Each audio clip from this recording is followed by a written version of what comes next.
자, 이스라엘 백성들이 마실 물이 없어서 불평을 한 사건, 그리고 그로 인해서 하나님이 반석에서 물을 내게 하신 사건을 우리가 너무나 잘 알고 있습니다. 그런데 이 사건이 성경에 몇 번 기록이 되어 있을까요? 네, 출애굽기 17장과 민수기 20장 두 번에 걸쳐서 백성들이 불평을 해서 반석에서 물을 내려준 사건을 두 번 기록을 하고 있습니다. 그래서 우리는 어떤 오해를 하냐면, 이 두 사건은 시기와 장소가 같은 곳인가? 한 사건인가? 라고 우리가 오해를 많이 할 수 있는데, 오늘 말씀을 통해서 이 말씀의 의미가 무엇이고 시기와 장소가 어떤지 우리가 전반적으로 좀 살펴보길 원합니다. 출애굽기 17장에 나와 있는 말씀의 배경이 되는 게 출애굽기 16장 1절인데 16장 1절을 우리 같이 한번 읽어보도록 하겠습니다. 이스라엘 자손의 온 회중이 엘림에서 떠나 엘림과 시내산 사이에 있는 신광야에 이르니 애굽에서 나온 후 12달, 둘째 달 15일이라. 출애굽을 하고 나서 지금 몇 달이 흐른 거예요? 2달, 15일이 흐른 시점에 오늘 말씀이, 출애굽기 말씀이 시작이 됩니다. 그래서 출애굽기 17장 1절에 보니까 같이 한번 읽어보겠습니다. 이스라엘 자손의 온 회중이 여호와의 명령대로 신광야에서 떠나 그 노정대로 행하여 르비딤의 장막을 쳤으나 백성이 마실 물이 없는지라. 네, 출애굽을 하고 2달 15일이 지난 상태에서 르비딤이라는 곳에 갔는데 이곳에 뭐가 없어요? 물이 없는 거예요. 뭐 밥이 없고 다른 게 없으면 괜찮은데 물은 생명과 아주 직결된 거기 때문에 이스라엘 백성들이 목이 마름으로 인해서 불평을 하게 됩니다. 그래서 이거는 이 출애굽기 17장의 시기적으로 언제예요? 출애굽을 한 첫 번째 앞부분에 2달 15일이 지난 그때의 일이다라는 것을 우리가 살펴볼 수 있습니다. 그리고 또 하나는 여기가 지금 어느 광야에서 있어요? 신광야라고 이야기를 하잖아요. 이것을 머릿속에 두고 민수기 말씀을 한번 보도록 하겠습니다. 성경 전체에 기록된 출애굽기 17장은 출애굽해서 2달 정도 됐을 때 있었던 일이고 민수기의 말씀은 언제인지 한번 생각을 하시면서 말씀을 보셨으면 좋겠습니다. 민수기 20장 1절 같이 한번 읽어보겠습니다. 첫째 달에 이스라엘 자손 곧 온 회중이 신광야에 이르러 백성이 가데스에 이르더니 미리암이 거기 죽음에 거기에 장사되니라. 자, 여기서 우리가 힌트를 얻을 수 있는 것은 바로 뭐냐면 미디암이 거기서 죽음에 이 말입니다. 미디암은 언제 죽었냐면 출애굽을 한 이후에 40년이 지나고 마지막 가나안 땅 들어가기 전에 그 전에 무리바라는 곳에서 여기서 죽게 됩니다. 그리고 5개월 후에 아론이 죽고 그 다음에 이제 모세가 이제 죽게 됩니다. 자, 그렇다면 첫 번째 출애굽기 17장의 말씀은 출애굽 초반에 있었던 일이고 민수기 20장에 있는 말씀은 언제예요? 광야 마지막 부분에 이제는 들어가기 전에 있는 일인데 똑같이 일어난 사건은 뭐냐면 이스라엘 백성들이 불평을 하였고 하나님은 반석에서 물을 내어 먹게 하셨다라는 겁니다. 자, 그러면 여기서 우리가 조금 더 살펴볼 것이 출애굽기 17장도 그렇고 민수기 20장도 그렇고 똑같이 신광야라고 이야기를 하잖아요. 우리 한글 성경에는 신광야라고 되어 있는데 원문 성경을 보면 출애굽기 17장은 신광야, 이렇게 똑같이 발음이 신광야 이렇게 되어 있습니다. 그래서 여기는 이야기를 하면 미드바를 신이라고 발음을 합니다. 그런데 민수기 20장에 왔을 때는 여기는 좀 지역이 다릅니다. 우리는 신광야라고 되어 있는데 원어에 보면 미드바를 친이라고 해서 여기는 말하자면 진광야 이렇게 발음을 합니다. 그래서 출애굽기에서 말하는 신광야와 이 민수기 20장에서 말하는 장소는 둘 다 다르다. 그리고 시기적으로도 다르고 장소도 다르다. 이것을 우리가 머릿속에 두고 오늘 말씀을 살펴보면 좋을 것 같습니다. 자, 그렇다면 이 두 사건의 의미가 무엇이냐 하는 것입니다. 이 사건의 발단은 비슷합니다. 자, 그렇다면 우리가 첫 번째 출애굽기 17장은 출애굽을 막 한 이유니까 보통 우리가 출애굽 1세대라고 이야기를 합니다. 이 출애굽 1세대는 특별히 하나님의 모든 은혜와 하나님의 기적과 이적을 맛본 그런 세대입니다. 기본적으로 제일 먼저 이적을 경험한 게 뭐였죠? 열 재앙이 있지요. 그리고 마지막 열 재앙은 뭐였어요? 장자의 죽음을 바라보면서 이스라엘 백성들이 출애굽을 했고 홍해를 건넜고 애국 군대가 따라오는 것을 홍해에서 마른 땅을 이스라엘 백성들은 건너고 홍해의 모든 애국 사람들은 그곳에서 다 죽는 일을 경험을 합니다. 이렇게 출애굽의 모든 것을 목격한 세대가 바로 이 1세대입니다.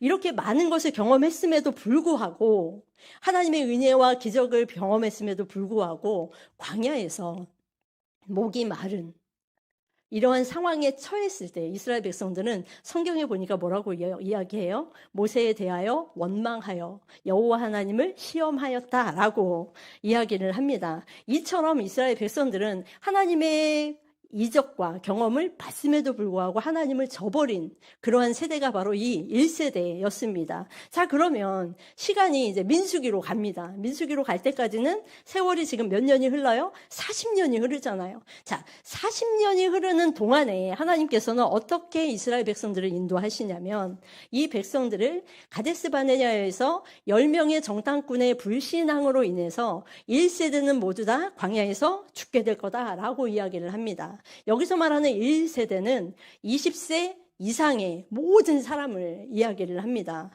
하나님께서는 정말로 여호수아와 갈렙만 빼고 모든 1세대를 광야에서 죽게 하시죠. 그리고 그 밑에 2세대는 몇 살이에요? 앞으로 태어날 아이들과 20세 밑에 20세 이하의 사람들이 바로 1세대입니다. 자, 그렇다면 이 모든 경험을 하면서 이 광야에서 죽는 광경을 본 2세대의 0세부터 20세 사람들은 커가면서 불순종의 신앙까지도 본 세대가 바로 2세대입니다. 그렇죠? 그리고 또 2세대의 특별한 건 뭐예요? 불기둥과 구름기둥으로 하나님이 인도하시는 것을 체험하고 또한 하루도 빼놓지 않고 만나를 먹은 세대가 그리고 메추라기의 기적을 본 세대가 바로 이 2세대의 사람들입니다. 하지만 40년이 흘렀을 때 1세대가 다 죽고 지금 2세대가 남아있는 이 시대 속에서도 하나님의 이스라엘 백성들은 결과적으로는 똑같은 결과를 낳고 있습니다. 그게 바로 뭘까요? 하나님 앞에 원망하여 물을 달라고 다시 원망하는 이스라엘 백성들의 모습을 볼 수 있습니다. 시대가 지나도 이스라엘 백성들의 인간의 악은 더하지도 오히려 더하면 더할까요? 하나님 앞에서 더 악한 모습으로 우리가 하는 것을 보게 됩니다. 자, 그렇다면 출애굽기 17장과 20장에서 사람들은 이렇게 악한데 오늘 말씀의 민수기 20장에는 출애굽기 17장에서 나오지 않는 한 가지 사건이 더 덧붙여서 나옵니다. 그게 바로 뭐냐면 오늘 말씀에는 모세와 아론의 잘못까지 지적을 하고 계신다는 겁니다. 자, 그렇다면 민수기 20장에 나타난 모세와 아론의 잘못은 무엇일까요? 출애굽기 17장 6절 우리 같이 한번 읽어보겠습니다. 내가 호렙산에 있는 그 반석 위 거기서 내 앞에 서리니 너는 그 반석을 치라. 그것에서 물이 나오리니 백성이 마시리라. 모세가 이스라엘 장로들의 목전에서 그대로 행하니라. 자, 출애굽기에서는 하나님께서 뭐라 그래요? 모세한테 자, 지팡이 가지고 그 반석을 어떻게 해요? 쳐라. 그러면 그 반석에서 물이 나와서 이스라엘 백성들이 다 마실 거다라고 이야기를 합니다. 자, 그런데 오늘 민수기 20장 8절에서는 어떻게 바뀌는지 한번 말씀을 잘 생각하면서 한번 들어보시기 바랍니다. 우리 20장 8절 같이 한번 읽어보겠습니다. 지팡이를 가지고 내 형 아론과 함께 회중을 모으고 그들의 목전에서 너희는 반석에게 명하여 물을 내라 하라. 너가 그 반석이 물을 내게 하여 회중과 그들의 짐승에게 마시게 할지니라. 자, 출애굽기에서는 어떻게 하래요? 하나님께서 지팡이를 대고 반석을 쳐라라고 이야기를 하거든요. 근데 오늘 민수기에서는 뭐라 그래요? 회중을 모으고 그들의 목전에서 너희는 반석에게 뭐 해라? 명령하여라고 이야기를 합니다. 치라는 말씀이 아니라 반석을 향해서 명령해라. 누가? 모세와 아론 너희는 둘에게 그렇게 명령을 합니다. 그러면 그 반석에 물을 내게 해서 모든 사람들이 물을 마시겠다라고 이야기를 합니다. 자, 하나님께서는 민수기 20장에서 반석을 치지 말고 말로 명령하라라고 말씀하셨는데 그 이유는 반석에서 물이 나오는 능력이 모세가 아니라 모세가 잡고 있는 지팡이가 아니라 누구에게 그 능력이 있다는 것을 알게 하시기 위함일까요? 하나님, 그분에게 있는 것을 보이기 위함이었습니다. 만약에 지팡이로 반석을 또 치라고 했다면 백성들이 물이 나오는 능력을 누구에게서? 모세의 지팡이에서 나왔을 거다. 모세의 어떤 지팡이의 힘이나 아니면 주술적인 행위로 인해서 반석에서 물이 나오게 하는구나 해서 그 지팡이를 신격화하고 모세를 신격화할 수 있었다는 겁니다. 이러한 이론을 뒷받침해 주는 것이 바로 민수기 20장 바로 다음에 나오는 사건이 뭐냐면 놋뱀 사건이 나오거든요. 이스라엘 백성들이 하나님을 막 원망하니까 하나님이 그 가운데 뭘 풀으시죠? 불뱀을 풀으시잖아요. 그런 다음에 하나님께서 야, 너희가 살고 싶으면 장대 위에 걸어둔 무엇을 봐라? 놋뱀을 봐라. 그러면 살리라. 그래서 그것을 본 사람들이 삽니다. 그런데 문제는 그 다음에 일어난 거예요.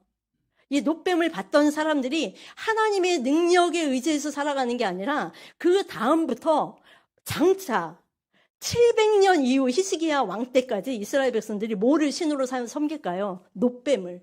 장대에 놋뱀을 만들어 놓고 그것에 향을 피우고 그것에 절을 하면서 700년 동안 놋뱀을 신으로 섬기게 됩니다. 이런 것을 하나님은 너무나 아셨기에 이러한 상황에서 뭐라 그래? 너희는 말로 명령해라. 그러면 반석에서 물이 날 텐데 나의 말을 듣고 나의 거룩함을 드러내어서 이렇게 해라 라고 이야기를 합니다. 이것은 바로 하나님의 능력이 인간의 행동이 아니라 인간이 가지고 있는 어떤 물건의 힘이 있는 것이 아니라 하나님의 말씀만으로도 충분하다라는 것을 보여주고 또 하나 더 우리가 나아가서는 모든 물을 주시는 생수가 되어주시는 분은 누구라는 거예요? 하나님 그분이시다라는 것을 오늘 본문을 통해서 우리에게 알려주고 계신다는 겁니다. 그러나 모세는 하나님의 명령을 그대로 따르지 않고 지팡이로 반석을 어떻게 하죠? 2번 칩니다.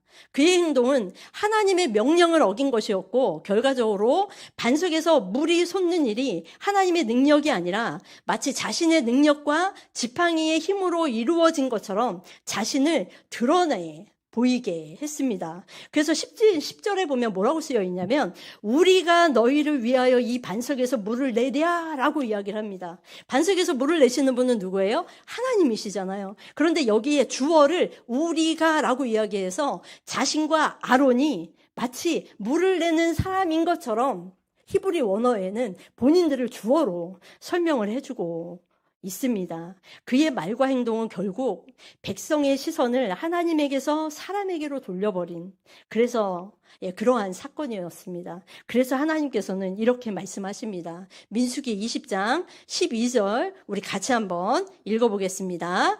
여호와께서 모세와 아론에게 이르시되 너희가 나를 믿지 아니하고 이스라엘 자손의 목전에서 내 거룩함을 나타내지 아니한 고로 너희는 이 회중을 내가 그들에게 준 땅으로 인도하여 드리지 못하리라. 이 사건은 하나님의 말을 듣지 않았을 뿐 아니라 하나님의 거룩하심에도 훼손하게 하는 그러한 사건이다라고 이야기를 합니다. 그래서 어떻게 하죠? 모세와 아론까지도 광야에서 죽게 되고 이 땅에 남아있는 1세대의 이스라엘 백성들은 다 광야에서 죽게 되는 그러한 결과를 드러냅니다. 그렇게 함으로 인해서 하나님께서 자신의 영광과 거룩하심을 스스로 보이는 사건이 이 사건입니다. 그래서 13절에 뭐라고 이야기하냐면 이스라엘 자손이 여호와와 다투었으므로 이를 무리바 무리라 하니라. 여호와께서 그들 중에서 무엇을 나타내셨더라? 그 거룩함을 나타내셨더라. 라고 이야기를 합니다. 자, 모세와 이스라엘은 하나님을 가렸지만 하나님은 스스로 자신의 거룩함을 회복시킵니다. 이 두 사건을 통해서 이스라엘 백성들은 한 번도 아니고 40년이 지나서 모든 기적과 이적을 봤으면 우리가 하나님의 말씀대로 살아야 하는데 라고 이야기를 하는데 40년이 흐른 후에 그대로 어떻게 해요? 똑같은 실수와 악을 범하고 맙니다. 자, 그렇다면 이러한 생수를 주시는 하나님, 그 하나님을 믿는 하나님의 백성들은 40년 후에 이들의 삶은 어땠을까요? 단적으로 구약에서 악의 절정을 달렸던 시대가 바로 예레미야 선지자 시대라고 해도 과언이 아닐 겁니다. 예레미야 선지자의 별명이 뭐죠? 눈물의 선지자잖아요. 얼마나 힘들고 그때의 악함이 얼마나 극에 달았으면 날마다 울면서 하나님 앞에 이 백성들을 위해서 기도한 선지자가 예레미야 선지자입니다. 자, 이 예레미야 선지자가 구약에 반석에서 물을 내신 그 사건을 그대로 가지고 와서 자기가 살고 있는 악한 세대에 하나님 어떻게 하면 좋을까요 해서 그대로 쓰여진 그러한 성경 구절이 있습니다. 예레미야 2장 6절입니다. 제가 한번 읽어드릴게요. 그들이 우리를 애굽 땅에서 인도하여 내시고 광야 곧 사막과 구덩이 땅 건조하고 사망의 그늘진 땅, 사람이 그곳으로 다니지 아니하고 그곳에 사람이 거주하지 아니하는 땅을 우리가 통과하게 하시던 여호와께서, 자, 여기까지 하나님이 그렇게 하셨다는 거예요. 근데 이스라엘 백성들이 얼마나 멍청하고 얼마나 악한지 그러한 여호와가 어디 계시냐 하고 말하지 않는다는 거예요. 그러나 하나님이 그런 일을 했어? 도무지 어떻게 해요? 여호와 하나님을 찾지도 않는 시대가 예레미야 시대가 돼버린 겁니다. 자, 이런 것에 대해서 예레미야가 뭐라고 이야기하냐면 예레미야 2장 13절에 보니까 이러한 결론적으로 이러한 말씀을 합니다. 같이 한번 읽어볼게요. 내 백성이 두 가지 악을 행하였나니 곧 그들이 생수의 근원되는 나를 버린 것과 스스로 웅덩이를 판 것인데 그것은 그 물을 가두지 못할 터진 웅덩이들이니라. 출애굽기와 민수기에서는 생수를 반석에서 내게 하셨다라고 표현을 하는데 예레미야는 오늘 2장 13절에 보니까 뭐라고 하냐면 그들이 생수의 근원되는 나를 버렸다라고 이야기를 하는 거예요. 근원 되시는, 여기에 물이 있는데 근데 이게 생수잖아요. 근데 요거를 먹으면 없어지지만 생수의 근원이라는 말은 아무리 먹어도 끊이지 않는 그 속에서부터 나오는 그 생수의 그 물을, 그것을 이스라엘 백성들은 버렸다라고 이야기합니다. 생수의 근원을 버리고 이스라엘 백성들이 한 것이 뭐냐면 스스로 웅덩이를 파서 거기서 어떻게 해요? 우물물을 얻으려고 본인들이 웅덩이를 판다는 거예요. 근데 그 웅덩이가 뭐예요? 물을 가두지 못할 터진 웅덩이니라 라고 이야기하는 거예요. 터진 웅덩이를 아무리 파도 그곳에서 물이 나올까요? 안 나오죠. 자, 그렇다면 민수기 20장에서 하나님께서 반석에서 물을 내셨던 사건을 이 예레미야서에서는 더 생수를 내신 분, 더 나아가서 뭐예요? 생수의 근원이 되신 분이 누구다? 하나님이다라는 것까지 우리들에게 이야기를 합니다. 자, 그렇다면 이러한 자들, 자기의 웅덩이를 파고 터진 웅덩이를 판 사람들의 결과는 어떨까요? 예레미야 17장 13절에 보니까 이렇게 얘기합니다. 이스라엘의 소망 되신 여호와여, 무릇 주를 버리는 자는 다 수치를 당할 것이라. 무릇 여호와를 떠나는 자는 흙의 기록이 되오리니 이는 생수의 근원이신 여호와를 버림이니이다. 여호와를 버린, 생수의 근원이신 여호와를 버린 이스라엘 백성들의 삶, 그 삶이 어떨까요? 그 하나님을 버린 우리의 삶 또한 어떻겠습니까? 자, 그러면 이렇게 반석에서 나오는 샘물이신 하나님, 그 하나님을 사도 바울은 뭐라고 이야기하는지 한번 우리가 고린도전서 10장 1절로 4절 말씀을, 너무 귀한 말씀이니까 우리 같이 한번 읽어보도록 하겠습니다. 형제들아, 나는 너희가 알지 못하기를 원하지 아니하노니 우리 조상들이 다 구름 아래 있고 바다 가운데로 지나며 모세에게 속하여 다 구름과 바다에서 세례를 받고 다 같은 신령한 음식을 먹으며 다 같은 신령한 음료를 마셨으니 이는 그들을 따르는 신령한 반석으로부터 마셨음에 그 반석은 곧 누구니라? 그리스도니라. 신령한 음식이 뭐죠? 만나. 그렇죠? 신령한 음료가 뭐예요? 예, 반석에서 나온 물이에요. 그런데 반석에서 나온 그 물이 신령한 음료인데 그 음료로 끝나는 게 아니라 그 반석이 근원이 되어서 반석에서 나오는데 그 반석이 누구라는 거예요? 그리스도. 그분이다라고 이야기를 합니다. 구약에서 말하는 생수이신 하나님이 신약에 오니까 이제 뭐로 발전하는 거예요? 그리스도. 생명의 근원이신 그리스도다라고 이야기를 합니다. 자, 이 그리스도를 한마디로 예수 그리스도의 신약에 와서는 누구라고 이야기를 하고 있냐면 이 생수의 근원 자신이 바로 사람이 되어 우리 가운데 오셔서 한 여인에게 온 것으로 우리에게 비유의 말씀, 사건의 말씀을 우리에게 하나를 보여주고 있습니다. 요한복음 4장에 보면 예수님이 정오 시간에 대낮에 사마리아 수가라는 동네에 들어갑니다. 그때 들어가니까 한 여인이 정오에 아무도 없는 그 시간에, 무더운 여름에 남들에게 모습을 보일 수 없는 그 시간에 물을 뜨러 나옵니다. 이때 예수님께서 아주 간략한 말로 여자에게 말을 겁니다. 뭐라고 하냐면 물 좀 줘라. 이 한마디입니다. 이 짧은 한마디가 여인과의 대화의 포문을 엽니다. 그러자 여인이 화들짝 놀랍니다. 당신은 유대인인데 내가 사마리아 여인인 줄 알았다면, 내가 미천한 여인인 줄 알았다면 나에게 말을 걸지 않았을 겁니다. 라고 이야기를 합니다. 그때 예수님께서 핵심적인 말씀을 요한복음 4장 10절에 이렇게 이야기합니다. 예수께서 대답하여 이르시되 네가 만일 하나님의 선물과 또 너에게 물 좀 달라 하는 이가 누구인 줄 알았더라면 너가 그에게 구하였을 것이요 그가 생수를 너에게 주었으리라 라고 이야기를 합니다. 다시 말하면 지금 물을 달라고 이야기한 그 분이 누군지 알았으면 그분이 너에게 뭘 줄 거다? 생수를 주는 분이다 라고 이야기를 합니다. 자, 그러자 예수님께서 이어서 뭐라고 이야기하냐면 본인에 대해서 4장 13절과 14절에 우리 같이 한번 읽어볼까요? 예수께서 대답하여 이르시되 이 물을 마시는 자마다 다시 목마르려니와 내가 주는 물을 마시는 자는 영원히 목마르지 아니하리니 내가 주는 물은 그 속에서 영생하도록 솟아나는 샘물이 되리라. 다시 말하면 생명의 근원이 누구라는 거예요? 나다. 내가 주는 물을 마셔라 라고 이야기를 합니다. 구약의 생수의 근원이 되시는 하나님이 바로 신약에 영생하도록 솟아나는 샘물이시 되심을 우리에게 보여주고 있습니다. 자, 말씀을 정리하려고 합니다.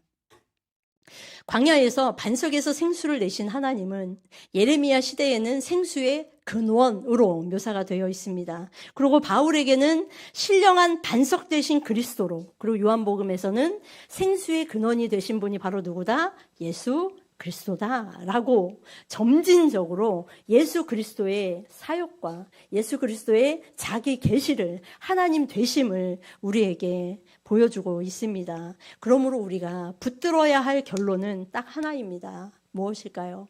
생수의 근원이 되신 하나님, 생수의 근원이 되신 예수 그리스도, 그분을 붙들고 그분께로 돌아오는 것, 그게 바로 오늘 말씀의 핵심이라는 겁니다. 우리가 살아가는 앞으로의 길은 분명히 광야 같을 것입니다. 마음이 메말라 있는 경우도 많을 겁니다. 저벅저벅 정말 광야처럼 땅바닥이 다 갈라지고 우리의 심정이 다 갈라져서 우리가 이 땅 가운데에서는 물을 찾을래야 찾을 수 없는, 물을 먹고 싶지만 아무리 먹어도 갈증이 해소되지 않는 그러한 삶을 우리는 날마다 시시때때로 걸어가게 될 것입니다.